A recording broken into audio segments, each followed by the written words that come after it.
नमस्कार, मैं आप सबकी पूजा दीदी मनी वाइज वित्तीय साक्षरता केंद्र की वित्तीय साक्षरता सखी। आज आप सभी से वित्तीय साक्षरता और बैंकों के बारे में कुछ महत्वपूर्ण बातें करने आई हूँ।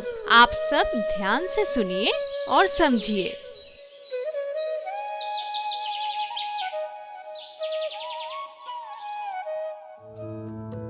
उषा गांव में रहती है। वो बड़ी चिंतित और उदास होकर अपने घर से निकल रही थी कि अचानक उसकी मुलाकात पूजा दीदी से हो जाती है। अरे उषा, क्या हुआ? तुम इतनी परेशान क्यों दिख रही हो? क्या बताऊं पूजा दीदी, मैं बहुत परेशानी में हूँ।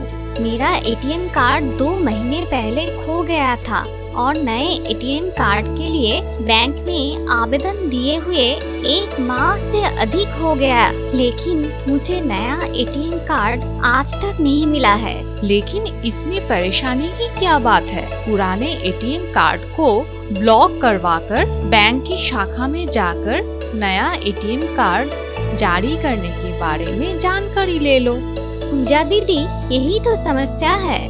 मैं कई बार बैंक की शाखा जा चुकी हूँ, लेकिन मुझे कोई सही जानकारी मिल ही नहीं रही है। अरे ये तो गलत बात है। तुम्हें इस मामले में बैंक के अधिकारी से शिकायत करना चाहिए। क्या हम बैंक के खिलाफ शिकायत कर सकते हैं? बिल्कुल कर सकते हैं। भारतीय रिजर्व बैंक ने बैंकों द्वारा बैंक ग्राहकों यानी खाता धारकों को कई अधिकार भी दिए हैं। बैंक के बैंकिंग नियमों के अनुसार अपने ग्राहकों को संतुष्टिप्रद सेवाएं देना होता है और बैंक की सेवाओं में किसी भी प्रकार की समस्या या त्रुटि होने पर उसका एक निर्धारित समय सीमा में निवारण करना अनिवार्य होता है।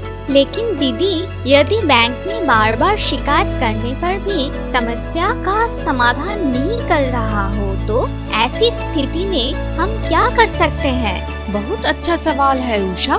भारतीय रिजर्व बैंक ने इसके लिए भी नियम बनाए हैं। जैसे यदि हमें लगता है कि बैंक के द्वारा दी जा रही सेवा में समस्या है, तो सबसे पहले हमें बैंक की शाखा प्रबंधक को लिखित में आवेदन देकर अपनी समस्या से अवगत कराना चाहिए और आवेदन की एक प्राप्ति रसीद भी ले लेनी चाहिए।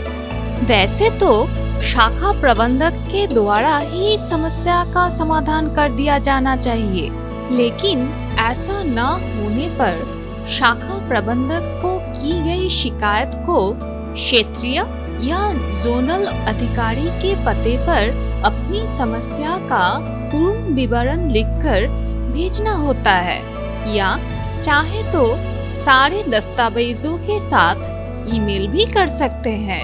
क्षेत्रीय या जोनल अधिकारी का पता व ईमेल बैंक की शाखा में बोर्ड पर लिखा हुआ होता है और बैंक की वेबसाइट से भी लिया जा सकता है। और यदि उससे भी समस्या का समाधान ना हो तो क्या करना चाहिए? सामान्यतः क्षेत्रीय या जोनल अधिकारी 30 दिवस के भीतर शिकायत का निवारण कर देते हैं, लेकिन यदि ऐसा नहीं होता है तो ऐसी सभी समस्याओं के समाधान के लिए रिजर्व बैंक ऑफ इंडिया ने बैंकिंग लोकपाल या बैंकिंग ओम्बुड्समैन विभाग की स्थापना की है, जिसका कार्य बैंक के खाता धारकों की समस्याओं को सुनना और उनका निराकरण करने में सहायता करना है। पूजा दीदी, बैंकिंग लोकपाल में शिकायत करने की क्या प्रक्रिया होती है? ये भी बहुत ही आसान है। अपनी समस्या के लिए बैंक के क्षेत्रीय या जोनल प्रबंधक को किए गए आवेदन के 30 दिन के पश्चात भी यदि शिकायत का संतुष्टिप्रद निराकरण नहीं होता है तो हम बैंकिंग लोकपाल को इसकी शिकायत कर सकते हैं। इसके लिए भी हमें अपनी समस्या को एक आवेदन के रूप में सभी आवश्यक दस्तावेजों के साथ बैंकिंग लोकपाल कार्यालय में भेजना होता है, जिसे सामान्य डाक या ईमेल के द्वारा भेज सकते हैं। पूजा दीदी, ये तो आपने बहुत ही उपयोगी जानकारी दी है।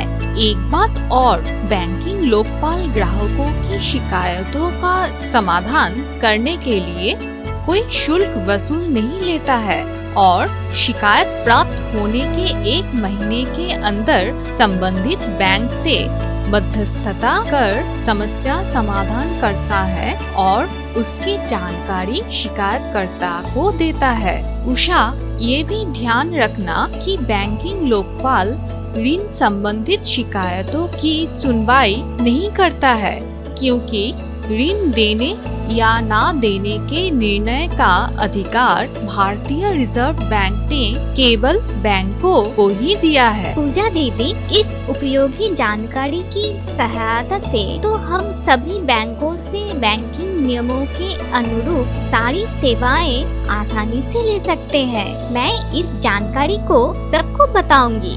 ये हुई ना बात, तभी तो बैंकिंग लोकपाल रखे बैंक खाता धारकों के अधिकारों का ख्याल।